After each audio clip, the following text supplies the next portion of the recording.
It got so bad when everything started shaking and the windows started breaking. I hugged my wife. I think this is it. I think this is our last day. Norman Wells's well-being was seemingly well gone. Well, I tell you what. Did you hear that?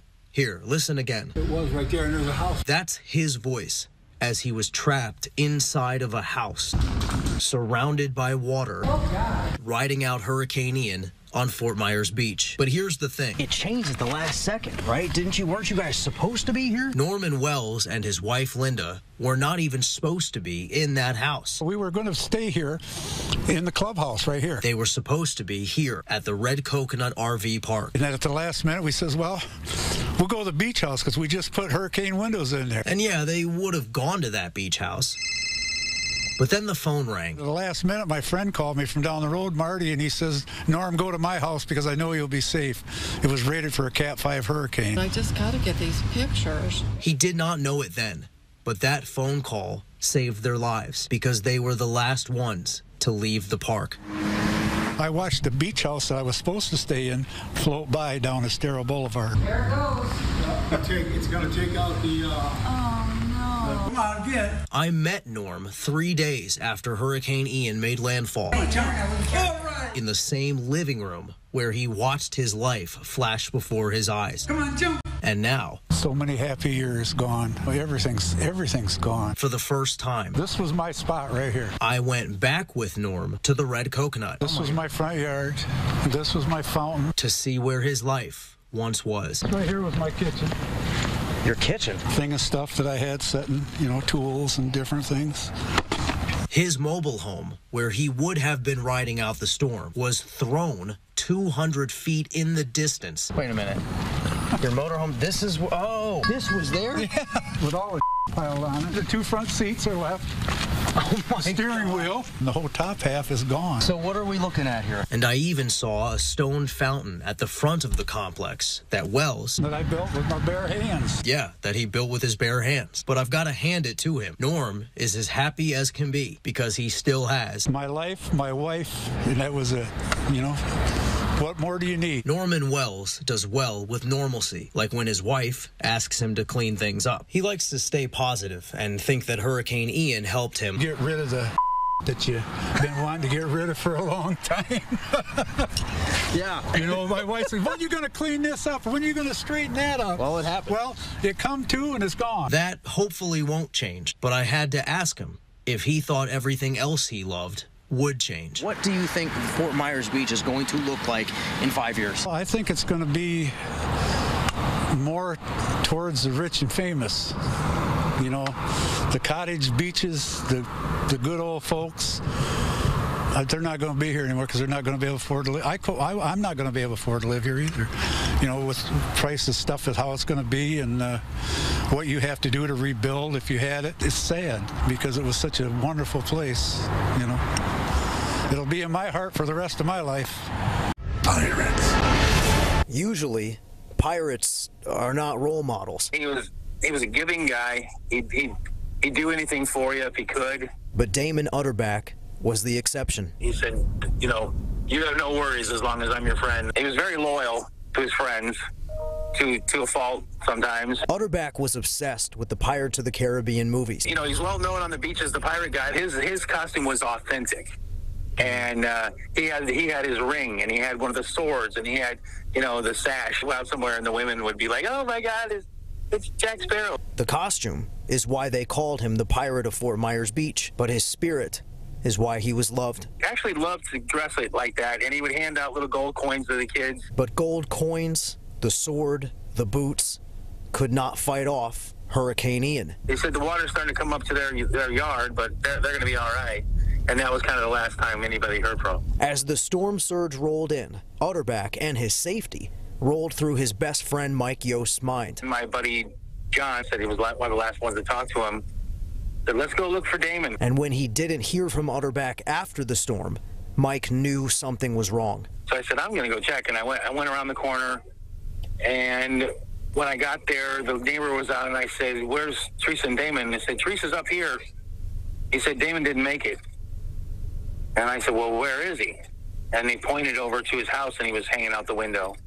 Utterback saved his fiancée and their dog from the surge, but according to the Florida medical examiner, he was trying to escape the flooding himself when he got caught in the window and drowned. The guy was always, he was a giver. You know, he was never like out to get anything from anybody. If somebody needed something, he was always there for you. Utterback's unselfishness, affection, and loyalty is what he died with and what he will always be remembered by. Best friends on the beach. So, I mean, life won't be the same. The captain of Fort Myers Beach, who went down with the ship. So, I asked Mike, what will you guys be doing to remember your friend Damon?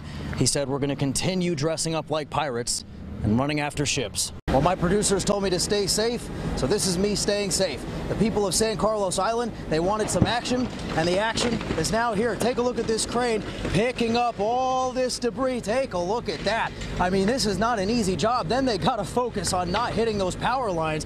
That buddy John up there, he's doing a really good job. As you can see, they are currently in the process of removing some of this stuff, but it didn't happen right away. It took a little while for these fellows to show up because the homeowners association for this neighborhood did not sign a right of entry form that would have allowed cleanup crews to take debris from the street. But they say they didn't even know about the form before the storm hit. And now they're calling for better communication on these issues before a storm hits, not after. I said the guy from Wake News was down here. They saw it on TV. They knew it was a problem. Why didn't they solve the problem? Well, they didn't know because nobody signed the right of entry form. Well, why didn't somebody call the guy on the street and say, hey, if you guys sign a right of entry form, we can come down and get all your trash removed? 3 weeks ago, they could have done that. One, this is the most critical time period in the history of this city. When you see a sand pile like that, as tall as the flagpole next to it, you realize just how much this area has to clean up. And that sand is just from the downtown area of Fort Myers Beach. Number two, it doesn't take a lot of money or power to have an impact on someone's life. As a 10-year-old boy named Charlie Walker showed me today, all you really need is a set of hands. We have tarps, we have fresh fruit. Charlie Walker doesn't live a normal life. Like oranges, apples, bananas. He can't play with his friends on the beach he calls home. Just remember, we'll rebuild stronger. He can't sleep in the only house he's known. The only thing that I really can't rebuy is like some of the memorable stuff. Want any snacks or water? But that doesn't mean that he can't make somebody's day. I just saw the devastation on the island and I wanted to help out. Charlie is well beyond his years. So if anyone's watching from Fort Myers Beach, just head to Red Cross. They have showers, they can do your laundry, they have like everything there. How old are you? 10. And has a heart well beyond his years too. We're gonna rebuild stronger than ever here. He knew that not everyone on Fort Myers Beach could walk miles to get supplies from rescue tents on the island. So he loaded up his wheelbarrow and brought the supplies back to his neighborhood to hand deliver them himself. Crunch bars, we have goldfish. He's been really, really tough through it, and I'm glad he came back once to get back because this is our neighborhood. We walk this every day. We walk the beach every day. We walk the dog here. Like, this is our home. He might not realize it, but Charlie Walker is a walking savior for Bayview Boulevard on Fort Myers Beach. Michael Hudak, Wink News. And I'm still eating, all right? I can't stop. And now that a place like this is open, I'm going to be gaining a lot of weight. My girlfriend's not going to like that, but I'm going to do it. All right, listen, this is more than just a food truck for the people of Fort Myers Beach. This is a symbol, all right? It's a symbol of two things. Number one, that Fort Myers Beach is going to be back and better than ever. And number two, my stomach is going to be upside down on the ride home. There's nothing like some good tacos to have a good time. Say hello to Yo Taco. Branch, it's back. How pumped are you for Yo Taco being reopened? Very excited. Every time a place opens, it just brings tears to your eyes. Tears to your eyes and taste to your buds. Yo Taco!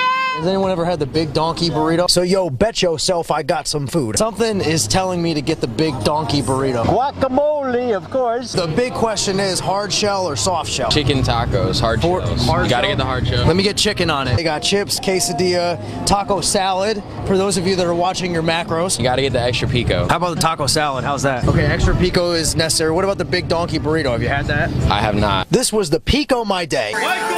I got so excited that I spilt the hot sauce all over the place. Taco Bout a major failure. But if you want to Taco Bout a big success, listen to the people who run this place. I mean, tough is relative, isn't it?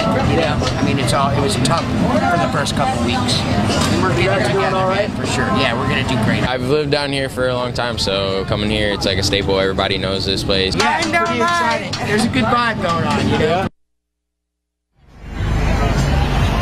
But I'll have you know that I did clean up the hot sauce, got another container of hot sauce, and correctly put the hot sauce on my taco salad. 11 to 5, they're open. They're right across from the Lonnie Kai. Reporting on Fort Myers Beach, Michael Hudak, Wink News. Back some. Fort Myers Beach is trying to make progress. There's just a lot in the way. I can't really think of a better metaphor than this, than a boat in the middle of the parking lot where they're trying to hold town hall meetings. Listen, people who live on Fort Myers Beach, they are upset right now, but the mayor actually gave an explanation for the miscommunication. He said the reason why they haven't been able to talk to a lot of people about these issues is because 4 of the 5 city council members, including the mayor himself, are homeless right now. There is not a single word that I could say that would do the destruction, the damage, the people of Fort Myers Beach any justice. So I want you to hear it straight from them. If stunning failure of leadership had a face, it would be the clown car that is our council here today. It's getting worse by the day. You better get a plan. Try not to cry. I'm not leaving if I can't trust that you're going to keep our town safe. It's unacceptable. Nobody was there to listen to our story. There's no reason why the garbage trucks are not running daily up and down these streets. We need water now. And there's another home impeding on our home, and I would like to know who's responsible for removing that home so we can get to our home. You want to sit up there and tell people, oh, get on our website. No one has internet service. No one.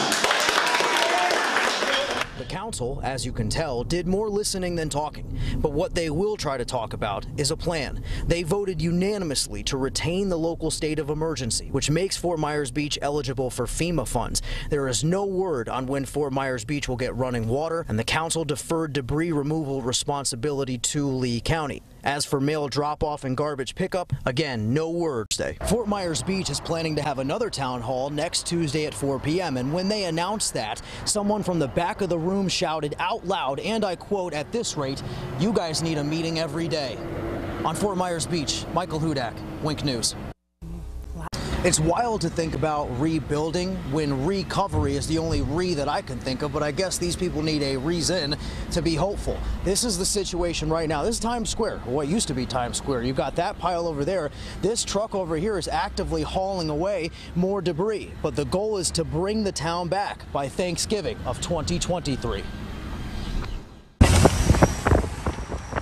Fort Myers Beach has bent. We are bringing the heartbeat back to our favorite place. But it will not break. Bring the fun back to Fort Myers Beach. Not while these two are around. Okay, sure. All right. And not while Dan Allers is mayor. Last week, being named as the mayor, obviously this week has been very whirlwind. Even if he's only been mayor for a week. We're going to do everything we can to be open. Probably not this season for regular business, but next season. But that won't be easy. In one of his first sit-down interviews since being named the mayor of Fort Myers Beach, Allers spoke to me about the biggest tasks at hand: getting the beach cleaned up and walkable, expediting the permitting process. The biggest thing we have to do is keep our culture. We have to keep who we are. And that. We need a vision on how we're going to rebuild Times Square, because it can't be rebuilt the way it was. And that too. But the Fort Myers City Council is living in a world of optimism right now. People keep talking about 5, 7, 10 years to build back Fort Myers Beach. That is not the case. We will be ready to go in 1 year or less. We will be a functional paradise in 1 year or less. But Mayor Allers does not run from the truth. Unfortunately, we're probably going to lose some residents that just don't want to wait the time frame for it to come back to what it was pre-storm. Some people might not stay. I'm not leaving. I'm Jordan Belfort from The Wolf of Wall Street. I'm not leaving. Right? George Gilbert is not one of those people. It was just like a stop sign went up, you know, just out of nowhere. That's like, wait a minute. This is your home now. This photo was taken in 2007. A young George Gilbert, about 22 years old, is shown jamming out with some locals on Fort Myers Beach. His love of music has taken him around the world, but the sunsets of Fort Myers Beach have always brought him back. Let's come back together. Let's keep this Fort Myers Beach vibe alive. It's going to be FMB beautiful. Okay, while George works on his jokes, let me tell you something else he's working